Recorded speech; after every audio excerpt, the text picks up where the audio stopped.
Here's the right carburetor. Basically just file down this outside piece. The carb's going to sit in the quad like this. So the side on the right side, you're going to want to do the outside, and on the left side, you're going to want to do the outside. So it's the one right there in the middle, not the one that's tapered above it.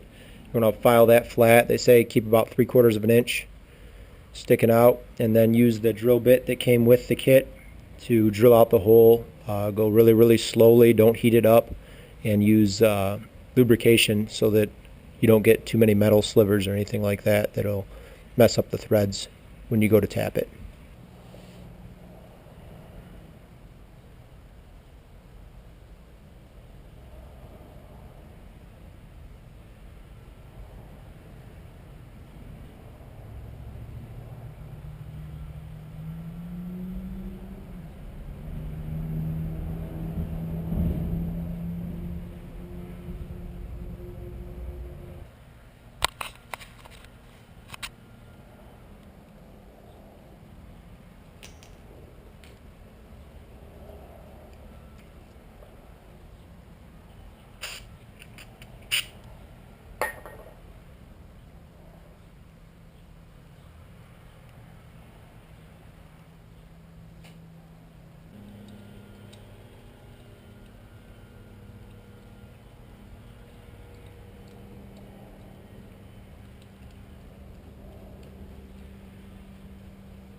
Now reinstall your two carburetors with your new caps and your new TORS eliminator kit.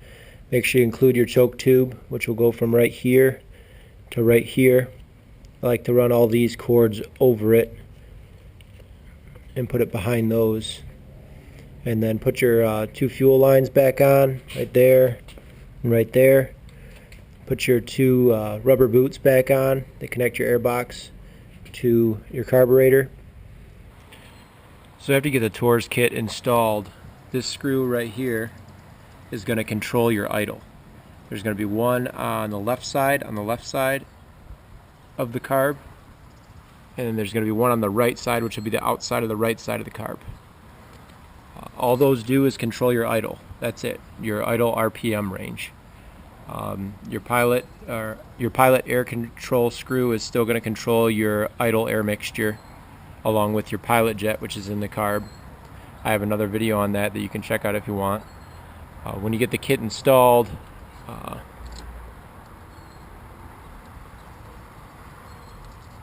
going to have to put together this top part right here.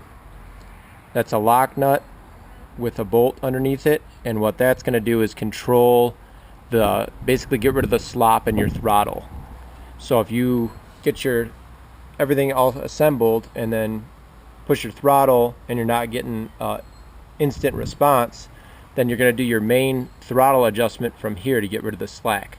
You're just going to slowly screw the bolt in further, and then the lock washer or the lock nut is going to be further up on the bolt.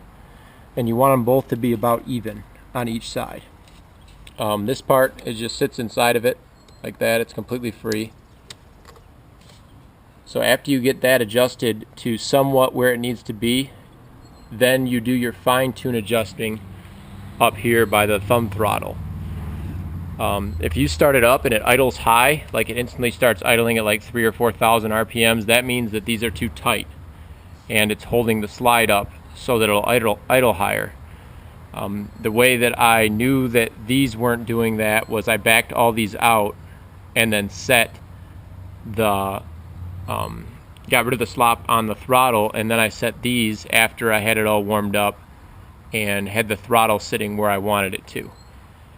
You do need to make sure that your throttle isn't set by these screws, your idle throttle isn't set by these screws, this one, or your thumb throttle up there. You need to make sure that your idle is set by this one. So if you adjust your thumb throttle after you get your main ones adjusted and it changes your idle, that means it's set too close and you need to back this off or screw this in a little bit further so that you have just a little bit of play in your throttle without the idle changing. If you can move that a good 2 or 3 millimeters without your idle changing, then that means that these are set properly. If you don't have that play, then that means that your idle is set by your throttle cable and not by your slide, which means it's set incorrectly. When you do get these in place, tighten these down, not really hard, don't strip them or anything, but I did have one of them come loose after I set the throttle in place. So make sure you tighten those down pretty good, and then should be good.